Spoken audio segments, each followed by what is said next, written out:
back to Crime in Court. This is the Delphi trial transcript we are reading through tonight, and we are on the state's case, part 26, Melissa Oberg. The firearms examiner is still on the stand. This is the last portion of her testimony, and then tomorrow we will begin with Lieutenant Jerry Holmans. So let's get started. And please hit that like button if you haven't done so already.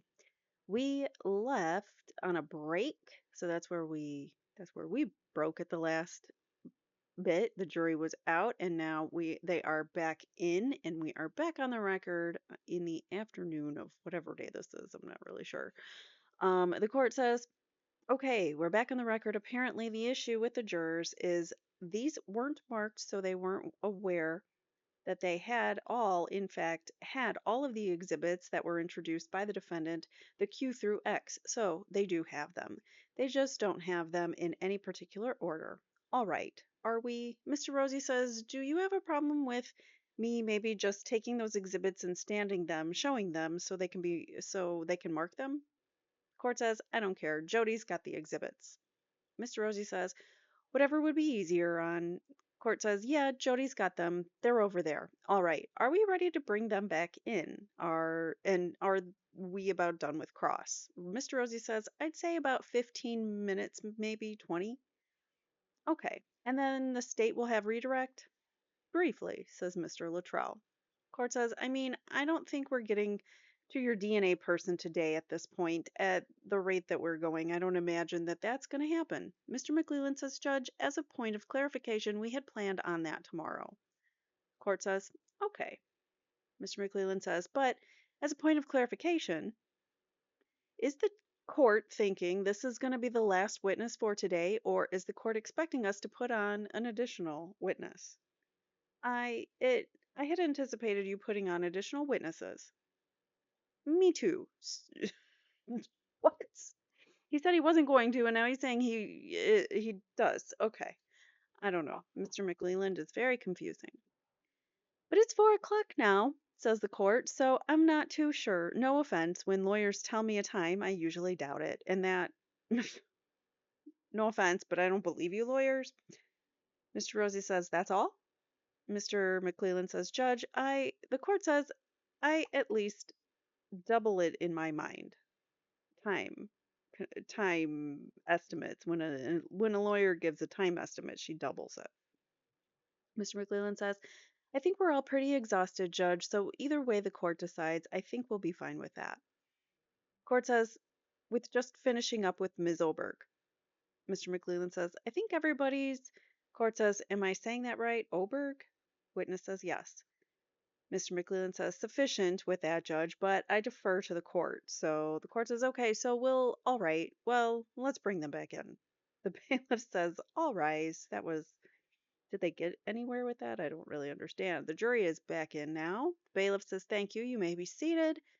Court says, thanks, gentlemen, you may proceed. Mr. Rosie says, Judge, may I? The court says, you may display them with the numbers so they know which is which. Mr. Rosie says, thank you. So I passed out these exhibits earlier, probably made a little bit of confusion about which one's which. I'm sorry for that. I'm going to hold these up and tell you what letters they are, and if you want to mark yours, you can do this. This is Exhibit Q. At the bottom right corner is 314T 01660. This is Q. R at the bottom 314T 01660 magnification. S also 314T 16 and 60 magnification. I don't understand what any of this means. I'm skipping that. Okay. An unidentified juror says something that's inaudible. We got our first inaudible already 4.5 minutes in. The court says, why don't we do this? Ladies and gentlemen, why don't we do this? He's identified for you. We'll have the defendant reproduce all of these exhibits for you with the correct designation on them, and then we'll republish those to you tomorrow, okay? Why don't we do that? Mr. Rosie says, thank you, Judge. The court says, you may continue. Mr. Rosie says, may I approach? The court says, yes. And he's going to approach with an exhibit. And to Miss Oberg, he says, "Ma'am, let me hand you what's been marked as Defendant's Y. Defendant's Y. And take a look at that and let me know if you recognize that item." Yes, I do.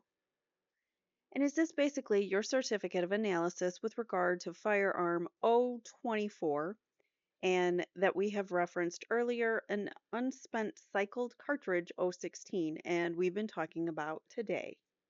Yes. And then this is the kind of summary of your work that's referenced on this certificate, right? Yes, it is. Move to admit. Why, Your Honor? No objection, says Mr. Luttrell. The court says, all right, without objection, why is admitted. Mr. Rosie says, may I publish? You may. This is why. You guys can mark this. The court says, you don't have copies for the folks in the front? May I continue? Says Mr. Rosie. The court says, do you want to publish it? Do you want them to read it? Mr. Rosie says, yeah, I was looking over at them. The court says, okay, well, they've been looking up when they're done, and I'm not seeing everybody looking up yet. You may proceed, Mr. Rosie.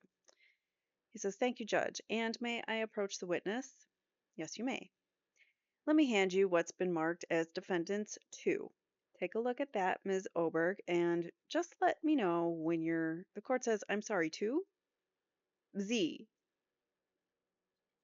Court says Z. Mr. Rosie says, it looked like 2. I'm sorry. You recognize that document? Yes. Is that also an Indiana State Police request for laboratory exam documents similar to the one that we talked about earlier? Yes. Does this pertain to item 090, which was the .40 caliber Smith & Wesson that you referred to with Mr. Luttrell's direct examination? Yes, it is. Mr. Rosie moves to admit, and Mr. Luttrell has no objections. The court says, all right, without objection, Z is admitted. May I publish? Yes. Court says, you may proceed. May I approach? Yes. I'm going to hand you what's been marked as Defendant's BB or double B. Would you take a look at that, Ms. Oberg? Let me know when you've had a chance to look at that, please. Yes. Is this a firearms examinations worksheet that you prepared uh, with regard to the firearm that we just talked about, 090? Yes, it is. Move to admit BB. No objection. Court says all right. Without objection, BB is admitted. May I publish? You may. She says, you may proceed. Mr. Rosie says, may I approach the witness? You may. I'm handing you what's been marked as Defendant's AA. Take a look at that document and let me know when you're done looking at that. Yes. This is also a request for a laboratory examination? Yes, it is. And does this pertain to firearm, the 101 that we referenced earlier in Mr. Luttrell's direct examination? Yes, it does. Move to admit, Your Honor. No objection. All right, without objection, AA is admitted. May I publish? You may. You may proceed. May I approach? Says Mr. Rosie. It's like this whole r- order of things that they have to do, and it's so like formal. It's so annoying. She says, yes, you may. Ma'am, Ms. Oberg, take a look at defendant's CC if you would, and let me know if you recognize that. Yes, I do. Is that the firearm examination sheet completed by you with regard to item 101, one of the other firearms that we talked about earlier? Yes. Move to admit. No objection. All right, without objection, CC's admitted, says the court. May I publish? She says you may. The court says you may proceed. Mr. Rosie says, may I approach? Court allows him to. All right, Ms. Oberg, last one. Exhibit DD, do you recognize that? Yes, I do. And is that your certificate of analysis with regard to the last two firearms that we just referenced, 090 and 101? Yes, it is. Mr. Rosie moves to admit. No objection. All right, without objection, DD's admitted. Mr. Rosie says, thank you, may I publish? The court allows him to. Ms. Oberg, are you aware of the letters CMS? Yes, I am. Does that stand for consecutive matching stria or striations? Yes, it does. And is that I would say, an evolving concept in the firearms identification discipline? It is a process that can be used to add to your documentation. And is it accurate that that process is intended to provide a bit more of an objective way of scoring, if you will, these examinations? Essentially, what CMS is that it's a counting lines process. So objective is just that it would be giving a number to it, but what that number means is we don't exactly know as a field. So is my statement accurate? Is it an objective way of trying to provide a score, basically, to these findings? It's partially objective and subjective because a person has to decide, is the mark countable? Does AFTE recognize CMS as a part of this discipline? It can be used, yes. Are you trained in CMS? I am not. There's two modules of training, right? There are different modules that you can train for, yes. Have you heard that at least one of those modules involves examiners observing photographs and making CMS conclusions? I have not. Oh, wait a minute, Ms. Oberg. Didn't you say you can't use photographs to make conclusions? There is a whole discipline of training that involves examiners observing photographs and making CMS conclusions, which is, again, a consecutive matching striation, whatever. Um, yeah, she did not know that, and she's been testifying this whole time. You can't use photographs. So you would defer to somebody that's more experienced in the CMS training? Yes, I would. In regards to those questions? Yes. Now, earlier you provided in your slideshow, Mr. the state's slideshow, you referenced a few different articles with regard to some of your research in this case, right? Correct. And without me getting into a lot of detail, at least two, maybe three in there, that fair to say? At least. And when I asked for your file, a complete copy of your file, you didn't provide these articles to me, did you? No, I did not. They're based on my training and experience. But you're saying you used these, in this case, to draw some of your conclusions, right? Well, I could use any AFTE article to draw a conclusion because that's based on my training and experience. Well, that's not what he's asking you. Do you specifically consult these articles before you drew the conclusion that you drew with regard to item 314 and item 16? I had those articles from subclass training, so they're actually part of our training manual, so I have been exposed to them prior to this process. My question was, did you specifically consult these articles before you drew your conclusions in this case? Yes. You looked at them before you drew your conclusion? Yes. You know a man named Ron Nichols? Yes, I do. You talked to Ron recently? No, I have not. Is did you share any of these articles with the prosecutor's office after I took your deposition in March? Not until I made the presentation. Before, to create the slideshow? Correct, yes.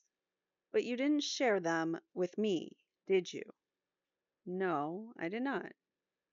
You didn't issue any additional findings or anything like that, right? No, I did not. So item 314, that firearm, when you received it and cycled it, the marks that it generated on those stock rounds were not sufficient to conduct your examination, right? The cycled ones, yes, I did not feel that way. Okay, so you then fired rounds and compared those with the unfired item 16. I cycled and fired at the same time and I used the fired. And you couldn't rule out subclass with those three tools, right? I assessed the areas of subclass. There were some areas of subclass present, yes. So you could not rule it out? I could not rule it out, but it doesn't mean that individual can't exist with subclass. But you didn't rule it out. No, I did not. And you didn't. And then you exercised your own individual discretion despite what the photos show in making a determination in this case. Mr. Luttrell says, objection, that just underscores the point that he's misusing those photographs. That's an improper objection, but the court sustains it. You talked about those black box studies, is that right? Yes. And from what I understand of this, is that when you complete an examination, you've really got three choices. One of those is exclusion, right? That's correct. The second one is inconclusive. That's correct. And the third one is identification. Okay. Or sufficient agreement, basically, right? Yes, which is the term that she's using, sufficient agreement. Kind of the same thing? Yes. In those black box studies, I think you testified to, is it correct earlier, that you testified that those error rates were about 2.5% on false positives or false negatives, on just over 2% for false positive and just under 3% for false negatives.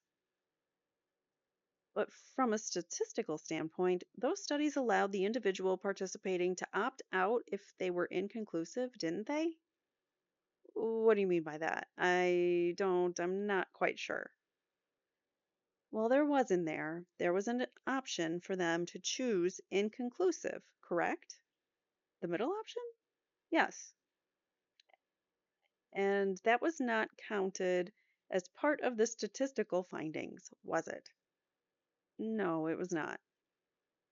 And that's one of the critiques about that study, isn't it?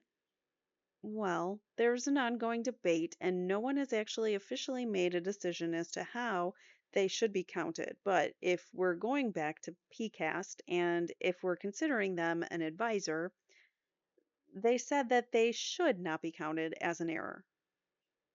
Okay, fair enough. But the point is, when it's a close call, there was an out in that study, which was inconclusive, right? There was an out in that study. When it was a close call, it was the inconclusive. She starts to answer and says, it's, and then Mr. Luttrell says, objection to the word out. That's not what inconclusive means. Sustained. Mr. Luttrell says, it's not an out, so I would object to that. It's misleading. May I continue, says Mr. Rosie. I've sustained the objection, says the court. Thank you. When there's a close call, one of those options was the examiner to choose inconclusive, right? Inconclusive is an option. And they didn't take that into consideration in generating those error rates, did they? It is not advisable, according to PCAST, to use that in our error rate. So now you're listening to PCAST, right? Well, if they can decide that. Okay, well, they're the ones that decided that the foundation for all this firearm stuff is unreliable, right? Objection. That was not the testimony, and PCAST was never determined it has never determined that it was unreliable. The court says sustained. They said it wasn't science, didn't they? Objection, they didn't say it wasn't. Mr. Rosie says, I'll move on. The court says, would you stop misstating the evidence, sir? Wow. Mr. Rosie says, I don't have anything further. I hate this judge so much. Mr. Luttrell, says the court. Mr. Luttrell says, briefly, Your Honor, and we have a little bit of redirect. Mr. Luttrell says, your title, Mr. Rosie, used the term, your title, Mr. Rosie used the term technician. Your title at the Indiana State Police when you did this work from 2017 to 2022 and thereafter until you left was what? Was a forensic scientist 1. That was her title. Mr. Rosie asked you about proficiency exams and the fact that you had switched from Indiana State Police, had switched from one provider to another in order to administer those proficiency exams. Is that right? That's correct. And in fact, your leadership chose to have a more stringent examination process in doing proficiency exams. That's correct. The fact that you had indicated that there were subclass or potential subclass characteristics on any of the tools that you examined did not mean that you did not find individual characteristics as well. Is that correct? That's correct. In fact, you found individual characteristics on which tool marks? I was able to find individual characteristics in all three places, so ejector, extractor, and on the head. There's been a chamber face and word, the hood, used. Is that essentially two descriptions of the same thing? Yes, it is. That entry to the barrel that has an arch shape? Yes. States Exhibit 280, which has been referred to in your testimony as item 315. That's a Winchester 40 Smith& Wesson that was recovered from the defendant's home. Do you recall examining this? Yes, I do. And what's been referred to as 316, which is States Exhibit 281. This is the Blazer 40 Smith& Wesson cartridge. Is that right? That's correct. And then the third here is the item denoted as cartridge near bodies, States Exhibit 148, or your item 016. That's correct. All three of these cartridges were cycled, right? They were all cycled cartridges. They had all been cycled and they had evidence of that, correct? That's correct. One of these three had more pronounced or detailed cycling marks, correct? That's correct. And which one was that? That was item 16. If you had received all four firearms that you've testified that you examined and tested, the Glock, the Smith & Wesson 40, the Sig Sauer P239 40, and the defendant's firearm, if you had received all of them at the same time along with State's Exhibit 016, or I'm sorry, Exhibit 148, your item 16, would you have been able to articulate a different conclusion if you'd received them all at the same time? Yes, because I was able to identify it as having been cycled in the other firearm. I would have been able to come to a more definitive conclusion at the time, and I had limited evidence to work with. So having the additional items all together would have given me that ability. And would you have been able to exclude any of those firearms from consideration as having cycled? Yes, 016. Based on the marks that I was able to observe in detail, I would have been able to exclude the Glock and the Smith & Wesson. I have no further questions. Mr. Rosie, says the court.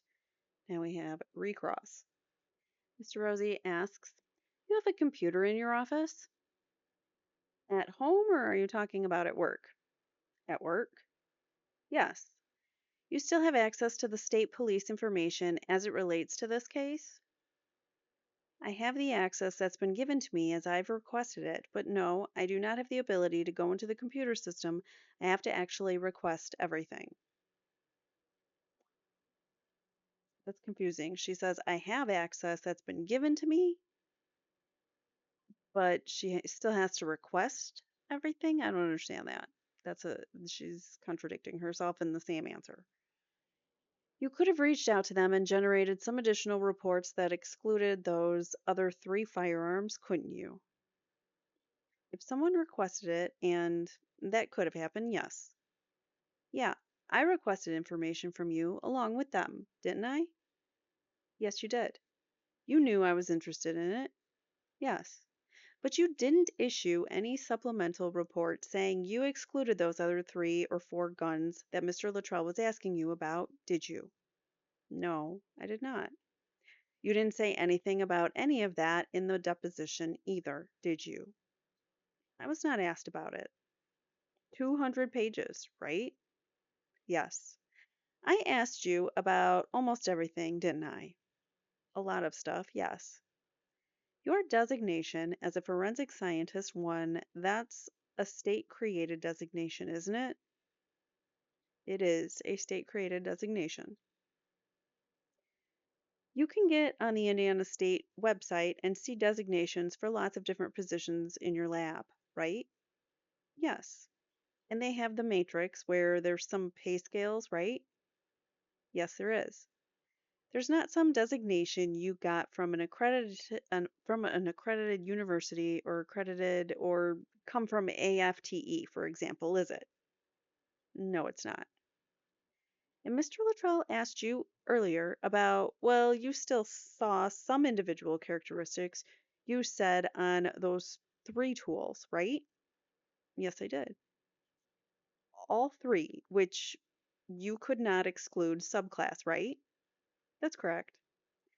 And some of those individual characteristics you saw, you did not get documented for us to see, right? I have taken pictures to memorialize the areas that I looked at, but I could not take pictures of every individual mark that I saw. Those photos there, there's a whole lot that we're not seeing in those photos, isn't there? Well, yeah. These are tiny, tiny little areas those test rounds, aren't they? They are. That in some cases maybe 5 or 10% of the totality of the surface of that section of that area, correct. I have nothing further. Does anybody on the jury have questions for Ms. Oberg? Would counsel approach, please? So we have multiple juror questions for Ms. Oberg. Up first, they have a sidebar conference, just the attorneys and the court. The court reads the questions. Would the force in which a person cycles around change the depth and consistency of markings? Mr. Rosie says, I'm okay with that. Luttrell says yes. The court says, for item 16, what is item 16? Mr. Luttrell says, that's State's Exhibit 148, the cartridge that was found near the bodies. Is she not paying attention? The court says, okay, so that's the ground zero, because I noticed there's a ground zero, and I don't know that she would know that terminology. Mr. Luttrell says, probably not. Court says, okay, so for item 16, could the marks on the side walls be attributed to the chamber, the magazine wall, being loose in a pocket with keys, or other extraneous matters? It's a great question because I've been meaning to bring that up. Like, you can get scratches on a piece of metal from anything. That doesn't mean that it came from being cycled through the inside of that gun. So Mr. Rosie says, I'm okay with that. The court says, is there a way to determine if items 16 and 315 are from the same lot? Mr. Rosie says, I'm okay with that. The court says, you mentioned black box studies as a measurement of performance error. Were the numbers you shared for false positive versus false negative statistically significant? Mr. Rosie says, I think that's a subjective question. I mean, it calls for a subjective answer. I'd say no, 403. Mr. Luttrell says, she's in the best position to make a decision. Court says, I'll show it over objection. I'll ask it.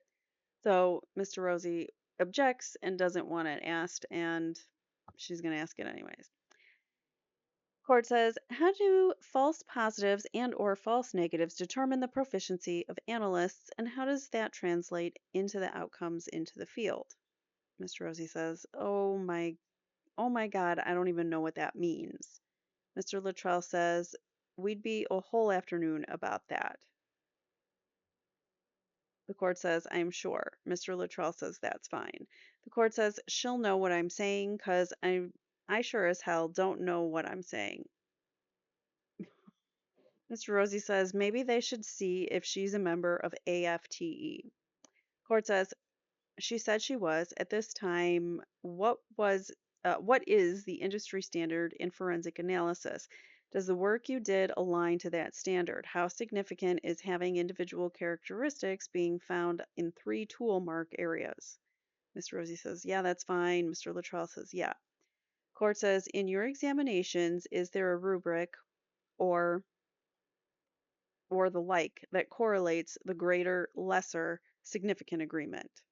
Mr. Luttrell says, I don't understand the question. Court says, I don't either. Mr. Rosie says, yeah, I mean, so not on that one. I don't even know the words I'm saying. Mr. Rosie says, if we cannot talk about rubrics, I'd appreciate that. Court says, okay, so no rubrics. Okay, we won't talk about those. Okay, could disassembling, cleaning, and reassembling a firearm change how a firearm makes tool marks on a cartridge? No objection, says Rosie. Good question, says Mr. Luttrell. Court says it's a very good question. Over time, with tool marks changing due to firing, is the change in a drastic one or more of a pressure change just in making it harder and more difficult to see? Mr. Luttrell says that's fine. The court says, good Lord, was a comparison made between the cartridge found at ground zero. That's what she's not going to know what that is. So is that item 16? Mr. Luttrell says, yes. Her item 16. Luttrell says, her item 16. Court says, was a comparison made between the cartridge in item 16 and the cartridge found in the Hope box at Mr. Allen's home? Was it made? Was it from the same lot? Mr. Rosie says, that's good. Mr. Luttrell says something inaudible. There's no way of. Mr. Rosie says, yeah, I inaudible. Can't even hear or know what they're saying because there's so many inaudibles. Court says, okay, but she can answer? Mr. Luttrell says, she can. Court says, would the different types of metal cartridge make a difference in the quality of marks made from cycling in a gun? Mr. Luttrell says, yeah. Mr. Rosie says, yeah. Who are these people? Says the court. Mr. Luttrell says, I think we could have had 2 days of this testimony. Mr. Rosie says, you put this evidence in, not me. I'm not the one that we can just pull the exhibits and not, withdraw your evidence. The court says, did you use the same metal types for testing as the Winchester Smith & Wesson .40 caliber? Mr. Rosie says, I don't even understand that. Use the same metal types.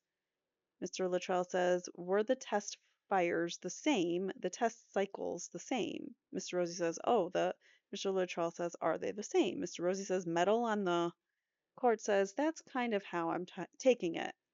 Mr. Rosie says, yeah, okay. Court says, so if she says, what do you mean? I would say test fires.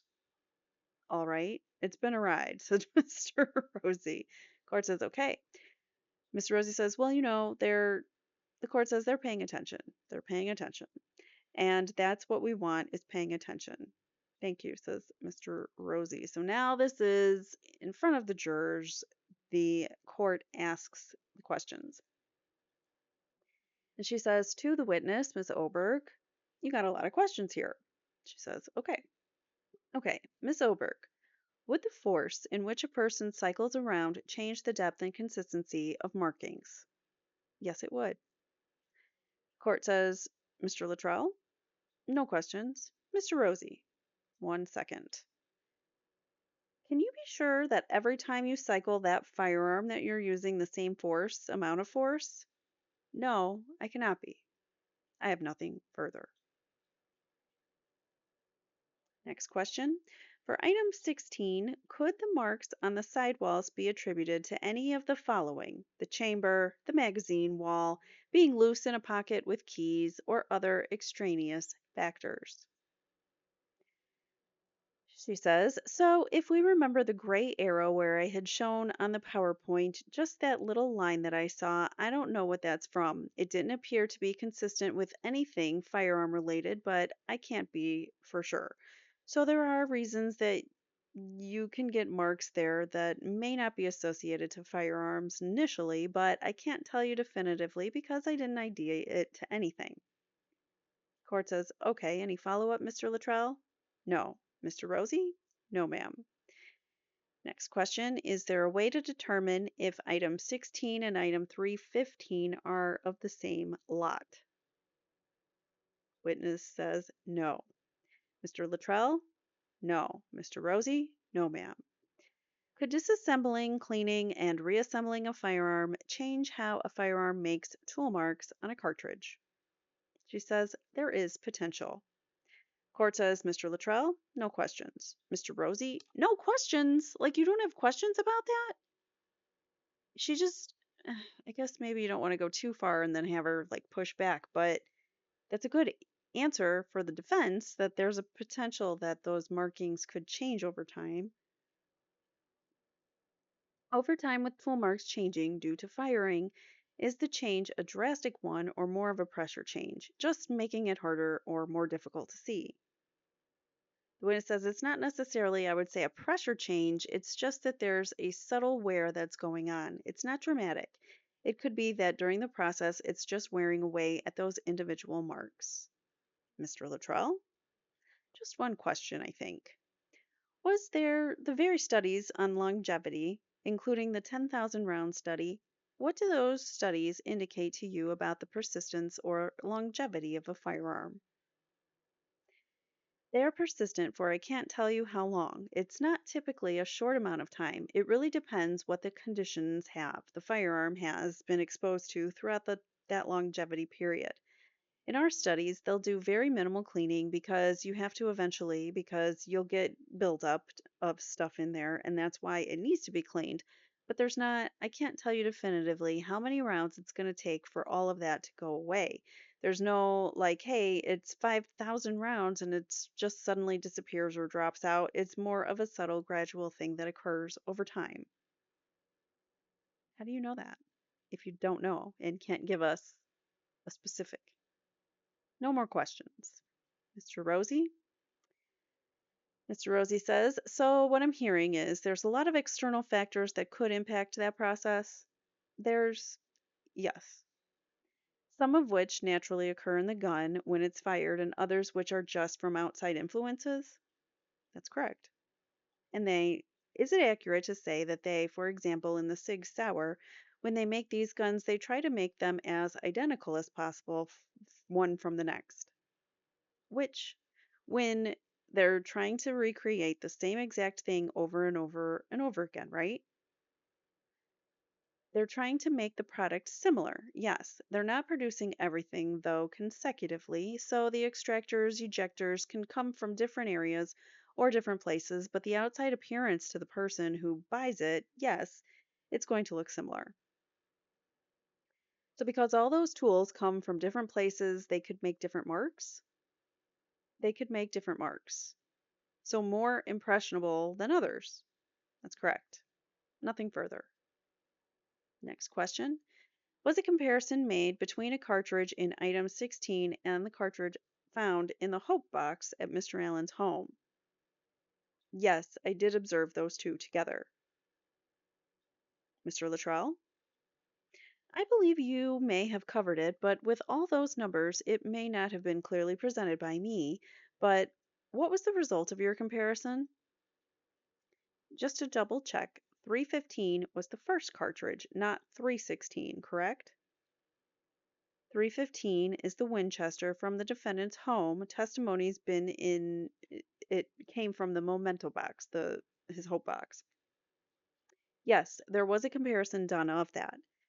The item 315 was missing an ejector mark. It did not have an ejector mark, and when I made my identification in the other areas, I needed all three areas, so it was missing an ejector mark. Nothing further. Mr. Rosie. And the ejector mark on item 16 was really the most prominent mark on there? Yes, it was. Damn. So, okay, that was good. Nothing further from Mr. Rosie. She didn't have the ejector when comparing the bullet found at the scene in between the girls and the one found in Alan's Hope box. The one in Alan's Hope box didn't have the ejector mark, but the one found at the scene had a very prominent ejector mark. Okay, that's a great point by the defense. Where is the jury on this? Why did they not hear that? Okay, were those two from the same lot? She says, I cannot answer that. Mr. Luttrell? No. Mr. Rosie? That was 316, right? Or I'm sorry, we were talking 315 and 16. Correct. 315. Okay, I have no further questions. Uh, would the type of, okay, so this is the next question to the juror from the court reading it. Would the different types of metal cartridge make a difference in the quality of marks made when cycling a gun? She says that can occur. There's ammunition like wolf ammunition that's steel, and it is, and most of the time when you fire wolf ammunition or steel ammunition, your quality of marks are a lot less. So that can and will happen. Mr. Luttrell? This may be an upcoming question, but in light of that, did you make a selection on test fires in any way related to the knowns that or the unknowns that you were examining? Yes. So I test fired similar ammunition to it. So I test fired Winchester, nickel cartridge case, brass primer. That's all I have. Mr. Rosie? But you don't know when the test fires were manufactured versus item 16? That's correct. I have nothing further. Next question. You mentioned the black box studies as a measurement of performance error.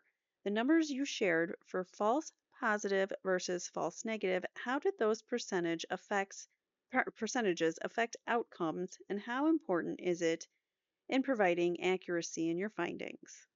She says, yes, these black box studies are very important to us to study how examiners perform. So one of the thoughts behind them is how many different ways can we test an examiner, and what is the best way to test an examiner? The hope is that someday that there'll be tests that can be submitted into a laboratory system where they don't know that they're actually being tested, because black box studies can only go so far. The examiner does know that they are being tested. So those tests are to look at examiner performance, and I do believe that at some point that it'll change the way that the field does things and the decisions that they make.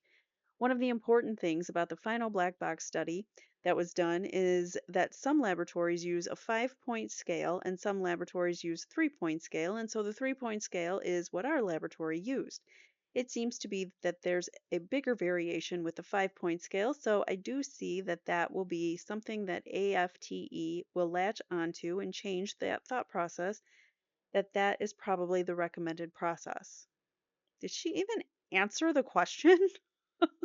No. Um, Mr. Luttrell? Mr. Luttrell says, briefly, Your Honor. One thing about the black box studies, in fact, almost all of those studies, there is no firearm provided to the examiner. They are only comparing ammunition to ammunition. That's correct.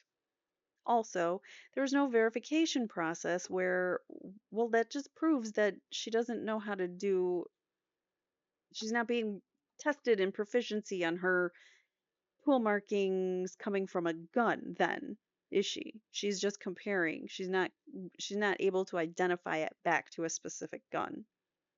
She can just compare ammo to ammo. Also, there's no verification process where what they provide as an answer on the study or on the test that the examiner's taking, they don't have a verifier looking at their work? No, they do not. That's all I have. Mr. Rosie. Mr. Rosie asks, and the examiners know they're being examined, right? That's correct. So they're not blind studies. They're actually double blind studies, but the participant knows that they are being tested. So they're double blind as in the people administering the test don't know the answers, and then also we don't know the answers, but the analyst does know that they are being tested. And that was one of the critiques of those, right? That is. Well, they still want the black box studies, but they believe that there's further routes that we can go, which is substantiating into or substituting into normal casework and seeing how many errors could be produced that way with quote unquote fake tests where the examiner does not know that they are being tested, sorry. And the 3-point grading scale versus the 5 has an impact on those error rates and how those are all calculated. It does, yes. That's one of the reasons why there's people are being critical of that, right? Yes. I have nothing further, says Mr. Rosie. Next question. How do false positives and or false negatives determine the proficiency of analysis? So false positives, essentially what they tell us as a field is how often, well, not how often, but basically the examiner's taking those tests. It gives us the idea for actually jurors to weight how often examiners would make a mistake in the sense that around 2.2% would be a false positive identification and around 2.87% would be the false positive, false negative. Sorry, false positive and false negative. So these rates are to be stated so that jurors can understand at what rate typically an examiner would make a mistake. Mr. Luttrell, no questions. Mr. Rosie, no questions. How does that translate out into outcomes in the field? Basically, these black box studies, one thing that I think they want to do further is why and who is actually making the mistakes. But it's pretty hard when you're doing human subject testing, is that this has to be anonymous. What we noticed about these errors is that they're usually clustered to a group of people. These errors aren't like spread out. So if we could see if they were spread out, we would be able to identify the issues and correct them. But it seems to be a very small few people making a lot of errors. And how do you know that? And each black box study has shown that. So it's not, the distribution is not normal. It's skewed to a group of people. However, we don't know what is causing it. Sometimes errors can be just clerical. They could be they could be that they put two knowns up, came to an identification, but they never put it up to an unknown. So that's always a potential that it could be just clarification, and it could be corrected potentially just by an administrative process that could happen. What is this garbage word salad? So we don't know how the errors are created in these black box studies. We just know that the errors do occur and that we would like to know how we can correct those errors and improve upon them. Mr. Luttrell, I have no further questions. Mr. Rosie, and there were other studies that have been done that where the error rates are much, much higher, right? Could you elaborate? The Ames, I think. Ames 1 and Ames 2, 30% or more? That is not, that would be with an inconclusive added into the error rate, which he got her to admit that the inconclusives aren't included in that error rate. So that's actually quite significant. If you go from 2% to 30%, that's big error rate that you're not accounting for. But those numbers are floating around out there in the industry, aren't they? They're floating out there with adding the inconclusives as errors. So some people feel that we should not be allowed to use inconclusive, that we should be forced into making a guess as yes or no, which would not be legitimate. All right. So if you were willing to say inconclusive, you should just be willing to say it's excluded, right? No. The evidence has to, yes or no? No. Thank you. Next question. At this time, what is the industry standard in forensic analysis, and did the work you do align to that standard? So the Indiana State Police is accredited. We follow the guidelines through accreditation and we follow those processes through accreditation. They come in ever so often and they make sure that we are adhering to those guidelines. Mr. Luttrell? Nope. Mr. Rosie? But you don't use the CMS method? No, we do not. Nothing further. How significant is having individual characteristics confirmed in three tooled areas? I can't give a weight. It'd be inappropriate for me to do so, but the more areas that you can find that may have different tooled areas that come into contact with it, for me, that's looking at different areas with different tools, and it helps show different areas and the quality, quantity, and quality of areas that I can find. Mr. Luttrell? No questions? Mr. Rosie says no questions. All right, thank you, Ms. Oberg. You may step down. The witness says thank you. Court says, all right, well, ladies and gentlemen, you've put in a very long day and we're going to call it a night. While you go on about your own business the rest of the afternoon and into the evening, please remember not to discuss the case amongst yourselves or with anyone else, as you will be in the company and supervision of the bailiffs. Please have a safe and peaceful evening, and we'll see you in the morning. Gentlemen, all rise, says the bailiff. Jury is out at 5:04 p.m. The court says you may be seated. And again, as before, if you'd all just kind of sit tight until the jury gets out to the vans. Is there anything we need to do on the record outside the presence of the jury, Mr. McLeland? Judge, could we have a sidebar, please, with counsel? Court says, certainly. Mr. McLeland says, we're planning. I don't know who's going to end up questioning all the DOC people, but we're planning on getting to them Monday or Tuesday. I thought we'd get tomorrow. Of all the correctional officers, the warden, the DOC people, there's a lot of moving parts here because I think we have 10 to 15 people from DOC coming, plus attorneys and other things. I guess my curiosity is the court going to allow the defense to get into safekeeping, the conditions he was in, all those things during the questioning of the DOC people about the confessions? That's going to dramatically change the length, I guess, of cross examination of those people, maybe an unfair question. The court says, I guess it depends on what are these witnesses going to testify to. McLeland says they'll testify to the confessions he made while they were on his self-unaliving watch.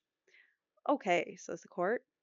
The confessions he made to the warden and all the correctional officers, the confessions he made to them while they were watching him, says McLeland. Court says, okay, so I think the issue then is that the inmate companions, I guess, is that what they're called? McLeland says, they are all correctional officers. I'm not calling any of the inmates. Court says, okay, so it's correctional officers. Just the correctional officers.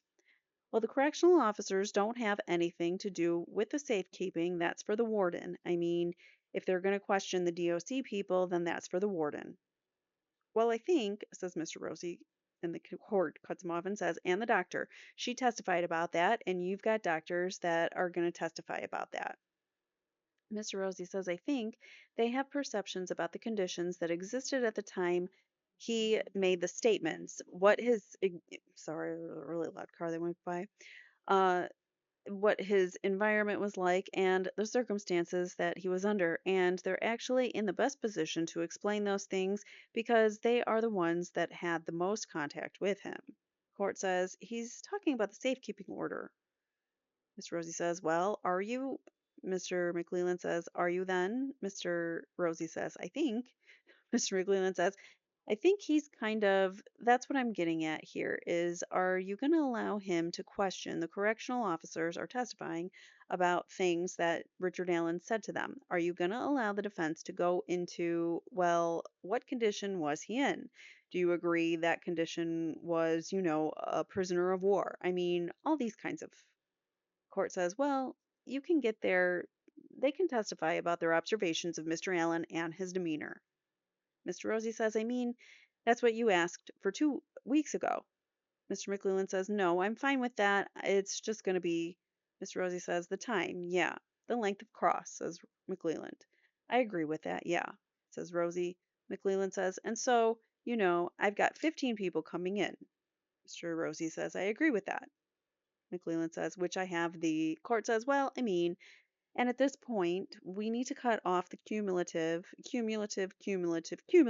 and that's kind of my thought is that, pick Mr. Rosie says, so why don't we cut it down to one confession and the court says, well, I mean, they can present whatever they need to present, but if it's going to be the same repetitive questioning, Mr. Rosie says, yeah. Court says, then we're getting into this jury's getting bored, all of the repetition. I've been watching them pretty closely and they're paying attention, but they're getting frustrated with the repetition. Mr. Rosie says, and maybe we should shorten try to do a little more strict of breaks and things just to keep them fresh because it is a long haul. Mr. Luttrell says they did ask good questions. Mr. Rosie says, you know what I mean? A couple 10-minute breaks. Court says, they're asking very good questions. Mr. Rosie says, yeah, I mean, they're very attentive. Mr. Baldwin says, in that last round. Court says, no, I'm just saying, I think we need to. Mr. Rosie says, yeah. Court says, just be cognizant of asking the same question 15 times, hoping we're going to get a different answer isn't working. It hasn't been working. So I think we need to focus on the issues and not continue to ask the same question, hoping that we're going to get a different answer. Mr. McClellan says, thank you, Judge. Court says, okay. Mr. Baldwin says, do you know who are you rolling? Mr. McClellan says, well, let's talk. Mr. Baldwin says, yeah. Mr. McClellan says, off. And the court says, and what is your client drinking in that cup? Mr. Baldwin says, coffee. That we did not provide to him. Mr. Baldwin says, coffee. Where did it come from? Across the street at a coffee shop. Okay. Are the guards okay with that? They're good with it. Okay. Yeah. Okay. Seriously? Mr. Baldwin says, I mean, they know what's going on. We go down to lunch, Judge, and we bring food from the same place and we all eat downstairs together and they're good with it. Court says, as long as they're aware of it. Mr. Rosie says, yeah. They asked us if we're going to provide him food. So the court says, oh. Mr. Rosie says, the first day we were here. Court says, oh, okay. Mr. Rosie says, yeah, because the jail provides his food, says the court. Oh, really? You don't say. Mr. Rosie says, yeah, I know. They said, well, if you're going to supply something, the court says, oh. Mr. Rosie says, let us know and we'll mix and match. Court says, okay, as long as they're aware of it. Mr. Rosie says, okay, thank you. Sidebar conference concluded. Seriously, we're gonna get all our panties in a wad because he's got a cup of coffee. Court says, all right, anything else we need to discuss, ladies and gentlemen? Mr. Rosie says no. Court says no. All right. So Mr. Luttrell says, I don't believe so, Your Honor. The court says, all right, we'll reconvene tomorrow morning at 9 o'clock. And yes, you may all leave now. Now they go off the record, and we will continue tomorrow's episode starting with uh, going on the record for October 26th. So this was October 25th that we just completed and of 2024. And Jerry Holman is our next witness. Ladies and gentlemen, Lieutenant Jerry Holman. I'm looking forward to his testimony. So yeah, let me know what you guys think. Melissa Oberg is finally off the stand, and that was pathetic and awful and mm, bad lawyering, bad prosecuting by the state trying to pull off some BS science that isn't science as science, with this whole bullet uh, tool mark examination identification, which is a bunch of BS, in my opinion. And not just in my opinion, in a lot of people's opinions in the science community when it comes to this, because